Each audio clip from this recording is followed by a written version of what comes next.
Welcome to the first episode of the Learn podcast. First we learn, then we drop the L and we earn. I'm your host, Dean the Wealth Coach. On this podcast, I'm here to educate, motivate, and empower you to help build your wealth. There's 5 places you can build wealth. That's your time, your social, financial wealth, your physical, and your mental. What type of wealth do you seek? The wealth that I sought out for a very long time was money. And money was like the driver for everything that I did.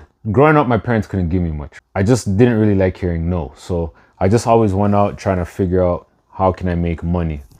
And people used to call me stingy with money. But I worked hard for my money. Why am I giving other people my money if I worked hard for it? I should be able to enjoy my money. Mind you, I did give people money here and there, like if I felt they needed it, or I was like, I just said, whatever, like you can have it. It kind of transitioned from my childhood into adulthood. It got bad where I got labeled as like the money man, like I'm always making money or I always have money. And it's not really something I really wanted to be labeled as. Like it wasn't really a good thing for me.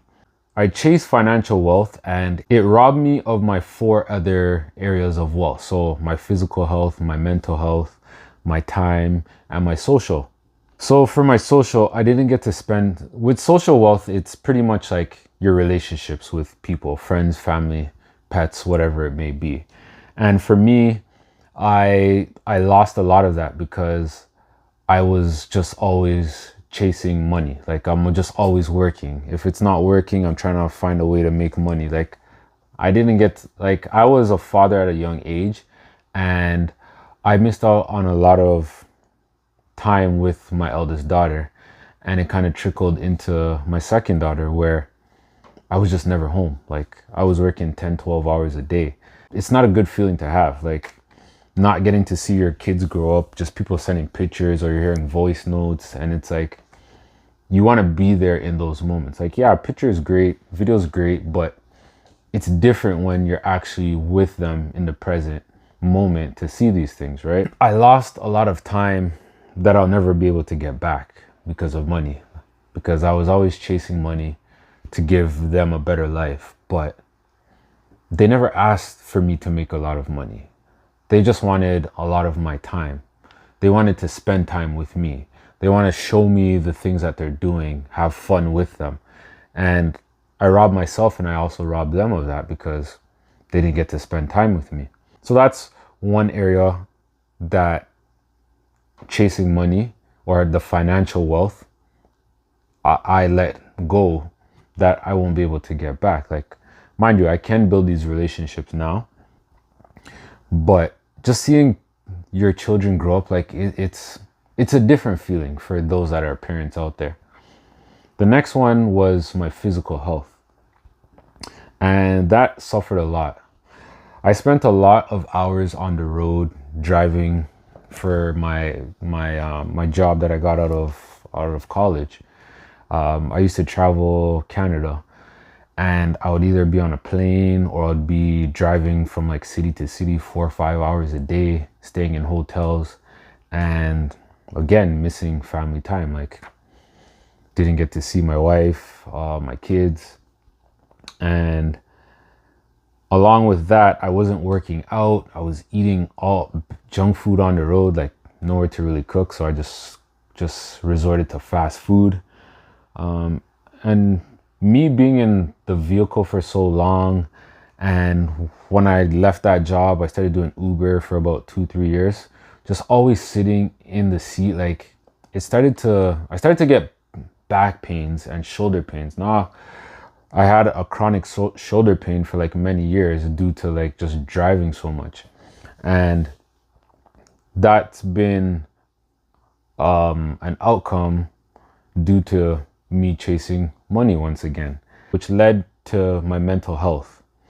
So about 10 years ago, I was robbed at gunpoint in my house. And that really messed up my mental. It's something that sat with me for many years. I used to DJ. I stopped DJing because I just got so paranoid about being around people and they stole my laptop. That was like one of my prized possessions with like all my music on there. And it's something that I couldn't get back. Like, police never found them anything, right? And it just haunts me because my brother was in the house, one of my friends were in the house, and it's like they came at me because they're like, where's the money? And that's going back to what I was saying before, just being labeled as the money man. Like, that's how somebody saw me. And it's like, hey, let's go get this guy. And that messed with me for like many years, where I just didn't want to do anything. And I was broken. And the biggest L that I took with the 5 areas that I mentioned was my time. Time is something that we can never get back. I was once a billionaire, or I call it a time billionaire, but I used the majority of that time to just make money, and I was trading my time for money. What good is having a lot of money if you don't have the time to spend it, right? With all that being said, when I called it an L, I didn't treat it as a loss. It was more of a lesson, because dwelling on the past isn't going to change anything. And I learned that over the years. Like not being able to come out my house, like, or go places with people. I said, you know what? I can't let these people control my life or get in my head, be like, yo, these guys are going to come after me again. I got to go out there and live my life, enjoy my life at that, right? What I learned was wealth has other forms outside of money. Money is just a tool, and it should be treated like one. And one of my mentors told me that. He's like, money is just a tool. Like, it allows you to do things. Like, they say money can't buy you happiness, but money can buy the things that make you happy. However, if you're just always focusing on making money, guess what? You get robbed of the other things. And you don't want that to happen to you. Time is one of the most important things that we have. It's scarce. We don't have infinite time. We're only here for a limited time. When we go, who knows? But we need to focus on the other 4 areas when we're building wealth. So what are some things that we can do to help build wealth?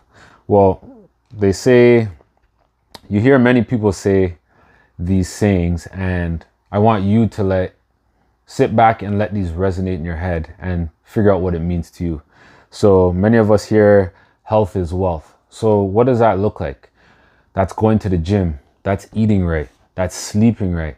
These things help with the physical you. And if you don't do these things, guess what? You're just deteriorating your body at a faster rate. When you're eating the right foods, you're exercising, you're getting enough sleep, you're letting your body regenerate, get the nutrients that it needs so that it can operate and that you can have a longer life. Whereas if you're drinking every day, smoking, that's not going to do any good for your body. Not exercising, taking little cat naps here and there.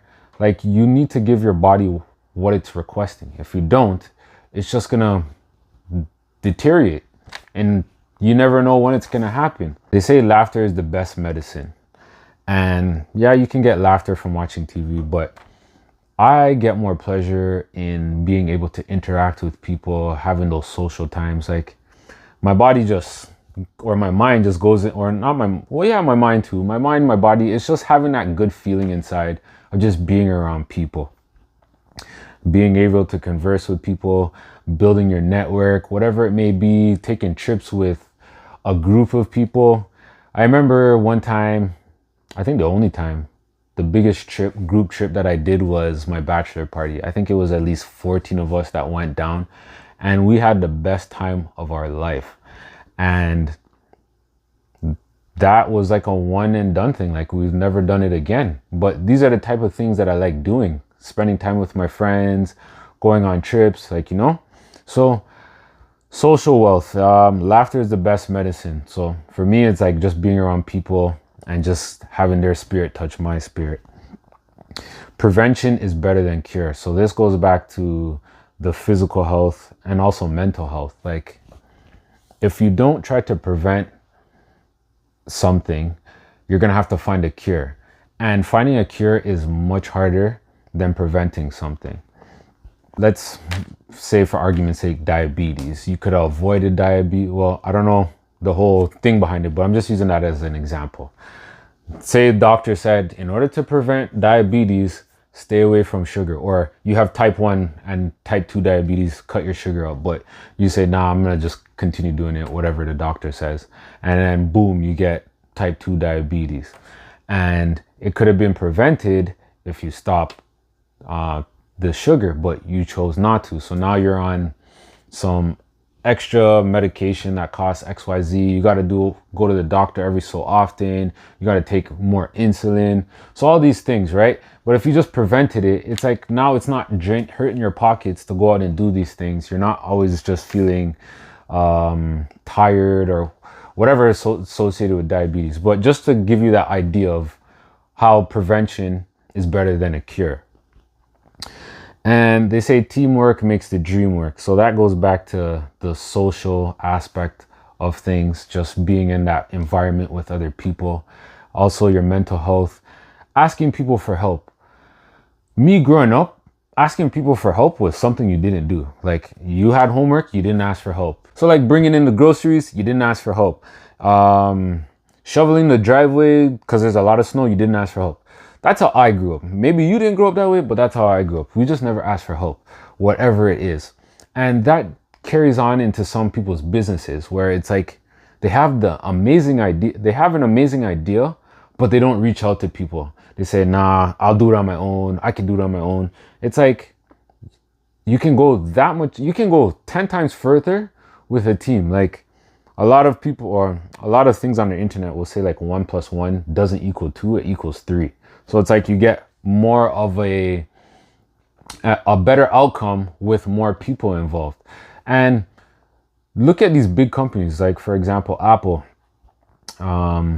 When it started off, it didn't start off with just Steve Jobs. Steve Jobs had a partner.